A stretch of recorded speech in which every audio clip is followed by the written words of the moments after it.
ગાંધીનગર ખાતે Indian ceramic એક્ઝિબિશનની શરૂઆત કરાઈ. ઇન્ડિયન સિરામિક એશિયાએ ઉન્નત વ્યવસાય અનુભવ માટે નવી પહેલ સાથે તેની અત્યાર સુધીની સૌથી મોટી આવૃત્તિ સાથે એક્ઝિબિશન ખુલ્લું મુકાયું, જેમાં ઇન્ડિયા સિરામિક ટાઇલ્સનું માર્કેટનું 2028 સુધીમાં 1451.9 મિલિયન ચોરસ મીટર થવાનો અંદાજ છે. ગાંધીનગર ખાતે ભારત, જર્મની, ચીન, Indonesia, Iran, Italy, Portugal, Spain, Thailand અને તુર્કીના 200 પાર પ્રદર્શકો ધરાવતી 18,500 ચોરસ મીટરથી મોટું ડિસ્પ્લે ખુલ્લું મૂકવામાં આવ્યું છે. આ થકી સરકારી યોજનાઓ જેમ કે મિશન સ્માર્ટ સિટીઝ અને પ્રધાનમંત્રી આવાસ યોજના અન્ય વચ્ચે રિયલ એસ્ટેટ માર્કેટના વિકાસના વેગને આપશે અને બદલામાં દેશભરમાં આવેલ ટાઇલ્સને વ્યાવસાયિક અપનાવવાની સુવિધા આપશે તેવી અપેક્ષા છે.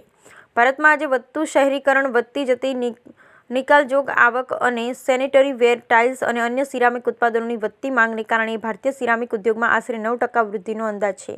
ભારતીય સિરામિકની રાજધાની તરીકે પ્રખ્યાત છે. ગુજરાતમાં મોરબી સ્થાનિક માંગ અને નિકાસ બંને માટે સિરામિક્સ પ્રોસેસિંગ અને ઉત્પાદન સાથે સંકળાયેલ કાચો માલ, મશીનરી અને ટેકનોલોજી માટે B2B માંગનું કેન્દ્ર છે. ઇન્ડિયન સિરામિક એશિયાની 18મી આવૃત્તિ 8 માર્ચ 2024ના રોજ ગાંધીનગર, ગુજરાતમાં હેલિપેડ એક્ઝિબિશન સેન્ટર ખાતે આયોજિત કરવામાં આવી છે. આ પ્રસંગે મેસ્સે મુએનચેન ઇન્ડિયાના CEO Bhupinder Singh, Morbi ceramic manufacturers એસોસિએશનના પ્રમુખ Mukesh Kundariya, Indian council of ceramic tiles and sanitary વેરના ચેરમેન વિજય અગ્રવાલ સહિત વિદેશના મહાનુભાવો ઉપસ્થિત રહ્યા હતા. Bureau report Sanjeev Rajput. Governmental agency below under the Ministry of Foreign Affairs. We aim to support Italian export and sales and Italian companies' presence in this case in India, but we have 88 offices all over the world. And from New Delhi, we are responsible of the ceramic sector.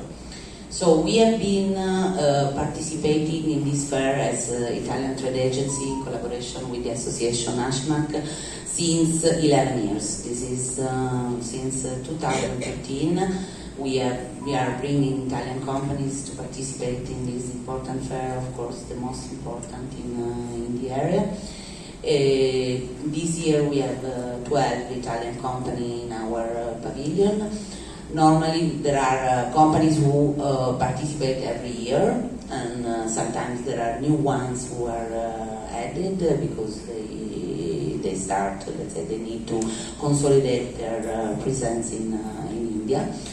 As probably you know, Italy is the second supplier on the Indian market regarding all the kind of machinery and raw materials and what is needed for the Indian production.